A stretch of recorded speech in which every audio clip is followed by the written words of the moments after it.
প্রতিবেশীর সাথে উত্তম আচরণ করো, তুমি খাঁটি ইমানদার হয়ে যাবা। আপন দুই ভাই, প্রতিবেশী তো দূরে, তো আপনারা ভাইয়ারা আলাদা থাকেন, আলাদা থাকতেই পারেন, পর্দাপশিদার জন্য আলাদা হয় এক সময় ভাই ভাই। তো আলাদা হওয়া মানে কি আগামী 20 বছর আর কথা বলবেন না দুইজন?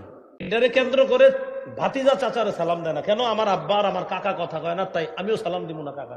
দেখেন, আমরা দুইজন ভাই ভাই, কথার কথা, আমাদের মাঝে মান অভিমান হইতে পারে, আবার ঠিক হয়ে যাব, কিন্তু আমাদের দুইজনের মান অভিমান আমাদের সন্তানদের মাঝে কেন যাবে? ভাইয়ে ভাইয়ে একটু মান অভিমান হইতে পারে, তো একজনে আপনার চাচা লাগে, আরেক দিক দিয়ে জ্যাঠা লাগে সম্পর্কে। আপনি জ্যাঠাকে সালাম দেন না কেন? তুমি জ্যাঠাকে সালাম দাও না?